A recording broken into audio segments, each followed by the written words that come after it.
Hi, and welcome to the Debrief, Carolina Journal's look at everything happening in public policy, news, all the big stories that are shaping our state and your world here. So today we're talking about governance, education reform, public accountability in North Carolina. So joining us for the conversation, of course, Mitch Kokai, senior political analyst for the John Locke Foundation with his insight, and our education expert for Carolina Journal, David Bass. David, you haven't been here on the new set yet. It looks good. Matches Matches your back. whole I get like out it. here. Yeah. All right. And Nick Craig is going to join us in just a few minutes from Charlotte, and he's going to be talking about the state legislative hearing we had earlier this week. Mecklenburg County officials on the hot seat for that one. So we're going to be talking a lot about that.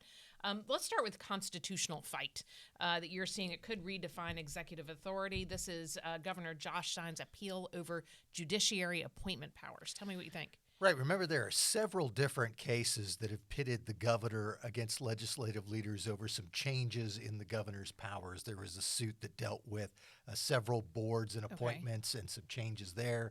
There was one that dealt with the elections board and moving the authority over elections board appointments from the governor to the state auditor. The appeal that we saw this week is in a different case that combined three different things. One was some changes. The least attention was some changes to the Building Code Council, but then there was another one that moved the one of the governor's three Utilities Commission appointments to the state treasurer, and another piece was on filling statewide judicial vacancies. So if there's a vacancy for the State Court of Appeals or the state Supreme Court, before Senate Bill 382 passed in 2024, the governor could basically appoint anyone he wanted to. It didn't matter the party. And so if a Republican left, you could appoint a Democrat, or vice versa. If a Democrat left and you had a Republican governor, they wanted to appoint a Republican. Well, Senate Bill 382 changed that so that the governor would have to appoint someone recommended by the political party of the departing justice or judge. Okay. And it would be a list of three names, and the governor could appoint from that list of three names. Governor Stein, initially this started with Governor Cooper, but Stein picked it up once he came into office, sued over that, saying, the state constitution says I get to appoint anyone I want. If you wanted to change this, you need a constitutional amendment. You can't just do it by law. A trial court panel agreed with the governor. Okay. But when the case got to the State Court of Appeals, the Court of Appeals reversed that and said no. The General Assembly was allowed to do that. They're allowed to put conditions of this sort on there. And so now that the Court of Appeals ruled in January against him, Governor Stein is asking the state Supreme Court to take up that case. Now, interestingly enough, right after that happened, there was another court filing from the treasurer, Brad Briner, who actually won at the Court of Appeals, where the Court of Appeals said that it was fine for the General Assembly to move one of Governor Stein's Utilities Commission's appointments to the state treasurer. But what the treasurer is appealing about is he's saying Court of Appeals got the ruling right in some respects, but they didn't really get the reasoning right. And this would be a great opportunity for the state Supreme Court to come in and explain why this appointment is fine. And basically the treasurer's lawyers are arguing that if there's going to be a change in a duty that belongs to one of the Council of State members, you should look and see, is this something that's spelled out in the Constitution? If not, is it something that's spelled out in a law that goes to one member of the Council of State or another? And if not, then the General Assembly has the freedom to do what it did. And they said, basically, that's what you have at the Utilities Commission. This is not something that's a core job of the governor. It's not something that's spelled out in a state law that says the governor has to have this provision. Right. So the General Assembly was allowed to say that this appointment should go from the governor to the state treasurer. So it'll be interesting to see whether the state Supreme Court decides to take up any of this. There's also an appeal before the state Supreme Court that it has not decided whether to take yet or not. That's over 7 other boards and commissions where the state appeals court basically split and said, General Assembly, you were allowed to do these. You weren't allowed to do these. Right. And so it's going to be very interesting to see whether the state Supreme Court wants to take up any of this. Sure. So, I mean, this seems really in the weeds and lots of legal wrangling. But at the end of the day, this is about the governor's appointment power. So there's a larger context here. Right. Are we seeing the further erosion of the governor's authority, or do you think that this is a balanced approach that the court's taking, or are all these things being taken into consideration? Well, so far the courts, I think, have kind of taken a balanced approach. We saw in that case of the 7 different boards and commissions at the trial court level, the panel said you got 5 of the boards right, General Assembly, but you couldn't change these other 2. What you did was wrong. When it got to the appeals court, Stein fared even better. The appeals court said, General Assembly, you were fine doing what you did with 4 of these boards, but on 3 of these boards, you weren't allowed to do it. You encroached on the governor's power. So that's something that's being appealed to the state Supreme Court. We'll see if they want to take it or not. Right. And so far, in the ruling on the judicial vacancies, the trial court said, General Assembly, you got it wrong. The appeals court said, no, it was fine. And so the state Supreme Court may come in and step in there.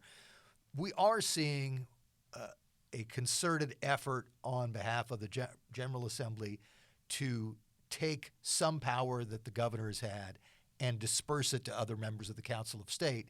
And their argument is, look, that's what our founders wanted. We elect 10 members of this Council of State. They should have the executive power dispersed among them unless it's something that the governor really has to have, or the Constitution says that this is something the governor has. It makes sense not to put all this power into one person's hands. It's kind of an outgrowth to some extent of what we saw in the debate after COVID-19, when there was so much concern about Governor Cooper having all of this emergency power and not having any sort of check on it. I think the General Assembly, in addition to the whole partisan piece that it's a Republican General Assembly, Democratic governor, beyond that, I think there is some concern that having too much power in one person's hands is not only a bad idea, but it's something our founders didn't want. They created all of these executive branch officials so that it wouldn't just be one person running the whole show. Sure. We're seeing that actually in education too, right? With the State Board of Elections, the governor has the power to appoint the State Board of Education, State Board of Education. Not all at once, but there's some public movement away from that, or some opinion about that. Yeah, definitely, for sure. Yeah, I think you're seeing a lot of the tension between the State Board of Education, which is predominantly Democrat appointees. It's officially not a partisan thing, but the appointees came from a Republican or Democrat governor. So you're seeing some of that tension with the State Board of Education versus the Republican General Assembly on a number of policy issues right now. So there's definitely that tension. Yeah, we in our poll, you had a great story on our Carolina Journal poll. Public opinion is in favor of electing our State Board of Education. Do you see an appetite for that? Right. Yeah, I think there definitely could be. I think it would bring a new layer of accountability to the state board and perhaps make it a little bit more in sync with where the state population is on several issues. I think we're even seeing some of it in just this week. There was a vote to approve a legislative agenda from the state board, recommendations for what state lawmakers could or could not pass in the upcoming short session. And you saw some of the differing agenda there. The state board wanted to put a moratorium on funding for the Opportunity Scholarship Program, the school choice program. Exactly. I mean, it's a 2/3 kind of issue, a lot of support for the program from Democrats as well. But they wanted to put a moratorium on that, while also, of course, significantly increasing funding in other areas for public education. So you saw a little bit of that debate going on actually during the state board's meeting. The Republican state treasurer, who's a member of the board, actually raised some questions about the spending amount and all that. And there was some dissent to it, but mostly it was just this is our agenda. This is what we want to see. Of course, it's just a recommendation. It's not binding. They say these are the priorities we would like you to have as lawmakers who have the final say. Sure. It's interesting because I'm glad you brought up this idea of the Opportunity Scholarship recommendation. I was on another show with a Democrat lawmaker who kept focusing his arguments on that when people have the opportunity scholarship, they use it, and we don't want that. And the money should be going right. I was like, listen, the money should be going to traditional public schools, that it's siphoning money away from traditional public schools. But opportunity scholarships are funded separately. Is that correct? Yes. Okay. Yeah, there's that allotment yeah, there. Because one of the things that came out of that was that blue counties tend to use opportunity scholarships more. Right. So they have more private schools, which means that when people have the option, they take it. Yeah. And the argument you were talking about is one of those arguments you always hear when there's something like opportunity scholarships or anything else that's not the funding for the traditional public schools. The opponents will say, well, you're taking money from the public schools.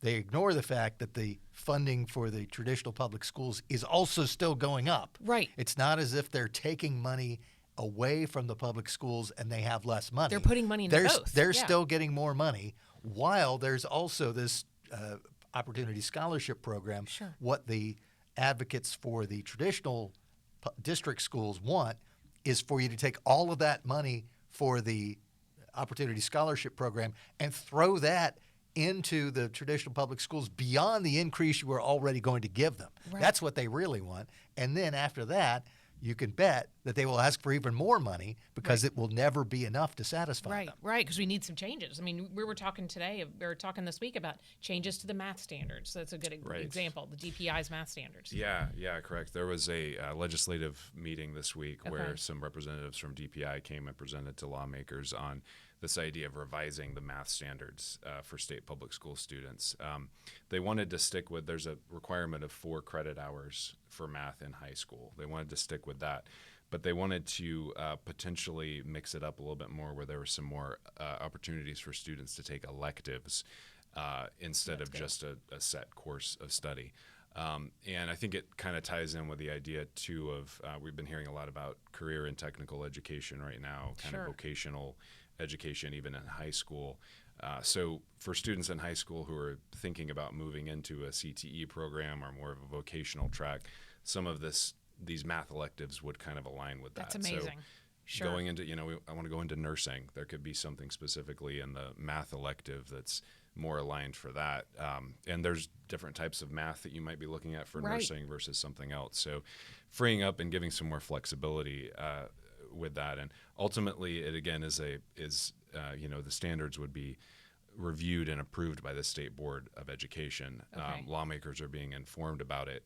But what they're looking at right now probably wouldn't be in place for another few years, but it's a gradual process. That is. Well, how do you know if it's succeeding? Because it does feel like we have this very slow roll in changes in education. How do you know that it's succeeding if that's the case? Because by the time it's implemented, we may have a different crowd running it, right? I think it's definitely delayed by a few years, so it's hard to tell. That was actually a topic that Representative Hugh Blackwell brought up at the meeting. He basically said, how do we know what's happening right now isn't working or is working? Where's the analysis of that? And so having some extra time to maybe just think through it and review it and really consider it is something that I think some lawmakers. You think there's some best practices out there in school choice programs that they could emulate? Do you think they're using that? Yeah, definitely. I think that the great thing about school choice is the experiment that it provides, and it's an experiment that's also very tied into parents being involved in making the decision. So, a lot of these private schools, there is a very good reason that parents want to choose to send their children there, or to public charters, or we have innovative programs, all kinds. We have the early college programs and School of Math and Science. A lot of great examples. Absolutely, and even within the traditional public school system, there are different options and different experiments going on. So, the good thing is there's taking a more entrepreneurial approach to education, seeing what works and doesn't, instead of just sticking with one monolithic approach. Right. What about funding? That's a big one, too. I was going to say the one thing after reading David's story that I thought was at least an asterisk or maybe potentially a red flag for me was the idea of moving to electives would be good if those electives actually do end up leading to classes that are helpful to people as they go into different careers. If it turns out that you offer electives and they end up being let's make the easiest math class possible so we can pass more kids who aren't actually learning anything, that would be a bad thing. I mean, one of the things that you've seen in other parts of education, whether it's at the high school level or the college level, is giving people too many electives and choices beyond just a core curriculum that they need to learn means that some people just don't get the basic education that you're expecting of them. So if it's possible that you get what you really need in math out of those first 2 years, and then the second 2 years can be for things that are more directed toward where you want to go in your career, then good.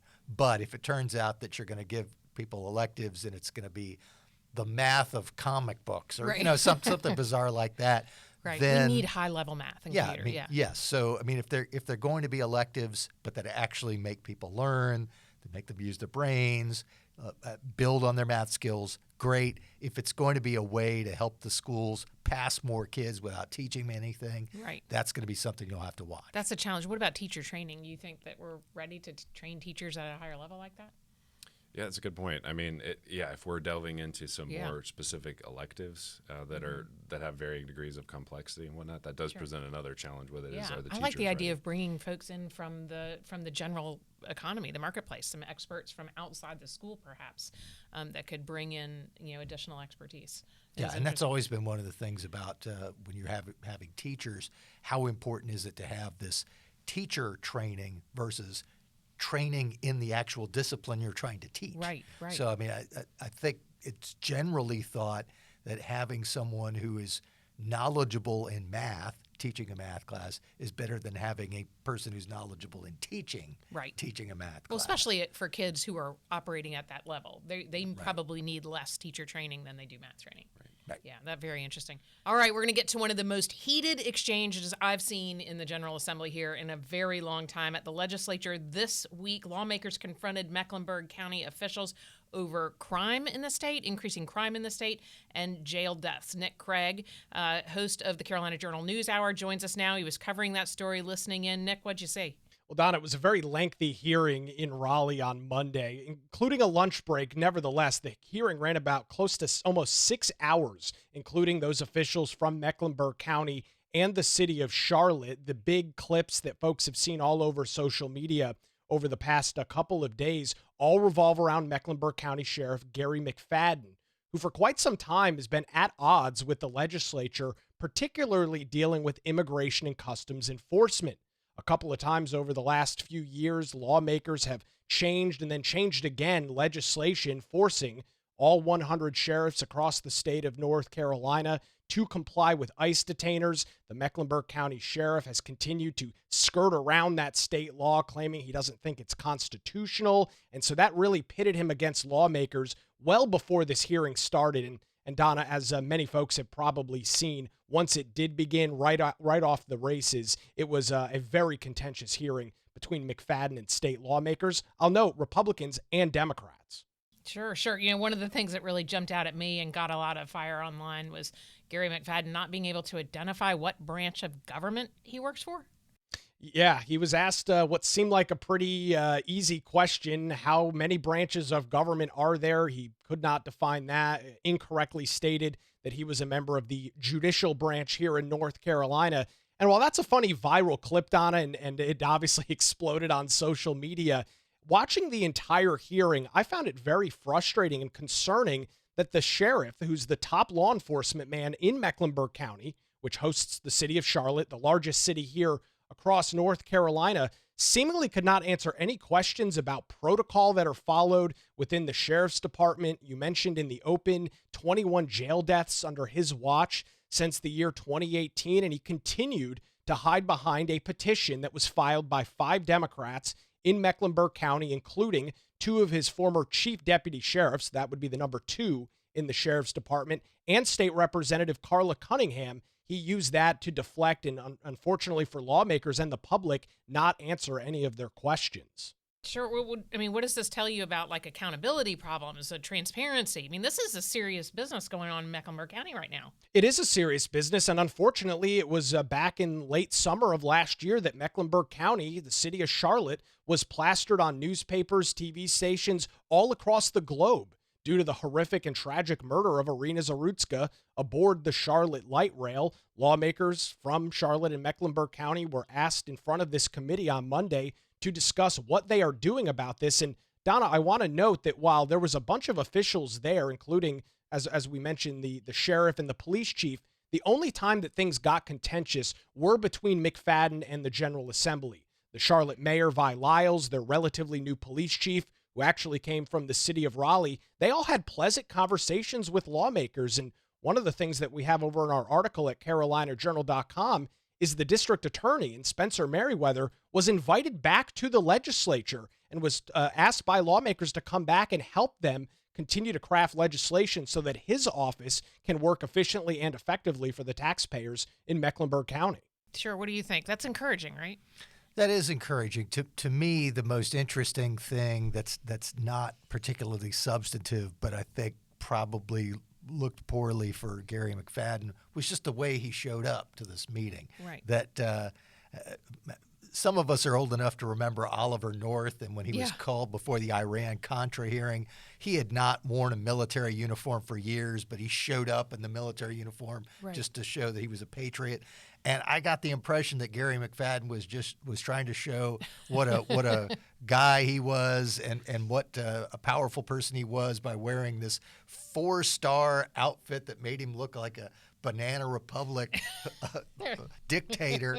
And I just don't think that in and of itself played well with the General Assembly. And then it didn't help that beyond the appearance, he wasn't answering anything or wasn't able to answer anything. I think that just really looked poorly for him during this whole time. And if you looked at the General Assembly and thought, well, why are they picking on Charlotte? You were probably less inclined to say that afterward and thinking, well, geez, I mean, this makes sense that if this is the guy leading the efforts down there. Sure. I mean, this isn't a way to run a rodeo. That is alarming. I mean, we're talking about families living in Charlotte. This is our biggest city, arguably our largest center of industry and business. How are we going to draw people if they think that they can't ride the light rail? I mean, what are your thoughts on this? Absolutely. Yeah, no, what it reminded me of is usually these things at the state level are fairly boring. You know, it's like you look at the congressional level and you see these fiery exchanges and these viral moments and everything. And it was interesting to see one of these rare moments where this was actually from a news standpoint. It was there was a lot to glean from it, and a social media standpoint and whatnot. There were so many moments, and the tension was so high. It's very, I think, disappointing for the state of North Carolina to be in this position. Right. But it definitely was a news item that drew a lot of attention. Yeah, obviously. Absolutely. Nick, tell me where we go from here. How did they leave this? Well, where do we go from here is the Mecklenburg County Sheriff and Gary McFadden has a 4-way primary coming up in early March. Early voting has already kicked off here across the state of North Carolina. 2 of his former chief deputy sheriffs are running against him in that contest. There was no Republican that filed to run for that position. So whoever is successful on that March the 3rd primary, unless somebody doesn't meet the threshold and it goes into a runoff, will become the de facto sheriff as we head towards November of this year. That is interesting. So this was not a good time for him to be in a primary and in front of the state legislature. No, not at all. And just a couple of weeks ago, a local Charlotte television station hosted a debate with the 4 candidates, and that same combative nature that Mitch was talking about and kind of the way in which he portrayed himself, the way that he dressed, we saw that in that debate as well. So I would assume lawmakers maybe clued in a little bit as to what the attitude was going to be of the Mecklenburg County Sheriff. And if that's what they thought going into the hearing, they didn't leave disappointed, because that's exactly what they got. Very interesting. Nick Craig, host of the Carolina Journal News Hour. Thanks so much for joining us. Absolutely, Donna. So a lot of this stems from the DeCarlos Brown, the suspect in the widely publicized, breaking news all over the place, murder of 23-year-old Irina Zarutska back in August. What's the latest on that case? Well, there are 2 different cases, because there's the state level murder case, and that's moving forward. I think the next hearing is scheduled in April, so something will be coming up soon there. But then there's also a federal charge, because this happened on the light rail line that gets federal funding. So there's a federal charge that could subject DeCarlos Brown Jr. to the death penalty if he's convicted. Now, one of the ways that this ties into the hearing we were just talking about is that DeCarlos Brown went to federal court to try to get a protective order blocking the Charlotte Mecklenburg Police Department from releasing information from the criminal investigative file to the state legislators. And there was a preliminary order that said lawmakers don't release any information. The legislators came back and said, well, we think this order is invalid and unconstitutional, but we're going to comply with it anyway because all we're going to talk about is information that's already in the public record. They had the hearing, as we've discussed. Then 2 days later, there was a hearing before U.S. District Judge Kenneth Bell talking about the lawmakers' concerns. He held the hearing later that day, which was yesterday, Wednesday. He put out a 2-page order saying, look, I understand where the General Assembly is coming from. We also have to protect this criminal case. Sure. They've already had the hearing. They never got any of the documents that we were worried that they might release. So that part of the order is moot.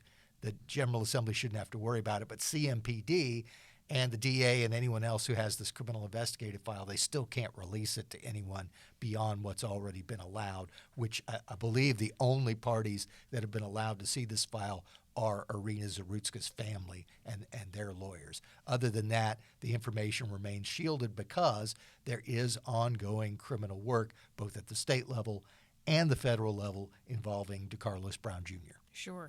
One of the things that we've talked a lot about this is, people in Charlotte, this is a nice area. Lots of Charlotte is. Is this going to hurt us in economic development and in Charlotte Mecklenburg schools? Do people feel safe bringing their families and businesses here? What do you think? Yeah. Well, I mean, what do people think about first when they think about Yeah. relocating to an area? Sure. I think it's crime is obviously And huge schools. and Yeah. schools. Yeah. So what more important two issues could there be for a local area? Exactly. And again, Charlotte as the largest city, major attractor of people from across the country, this kind of thing being in the news all the time raises a lot of red flags and concerns for people. And it's going to have to be dealt with in some way or another. And Sure. there needs to be, seeking accountability on how to create a safer city. Yeah, exactly. Absolutely. One of the things I want to talk about before we wrap up is Carolina Liberty Conference. I look forward to this.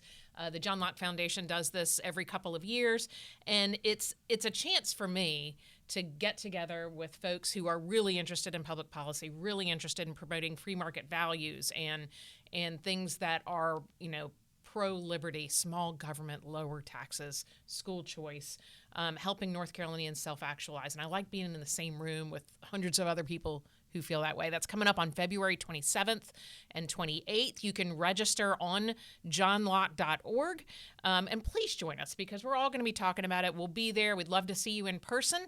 Come join us and get into some of these things that we talk about on a weekly basis. And you leave feeling good about where we are as a state, because I think things like this and folks who are interested in those kind of policies have kept North Carolina a free, prosperous, great place to live. And I'm excited about it. And if you're interested in topics for the debrief, you can always comment online and send information, or you can go to the Carolina Liberty Conference, find Donna, and Mitch, and grab her and go, and David, and say, you should talk about this on your show. But that happens. That happens in grocery store lines. It's crazy. Well, good. Thank you so much for joining us, and I hope we see you at the Carolina Liberty Conference.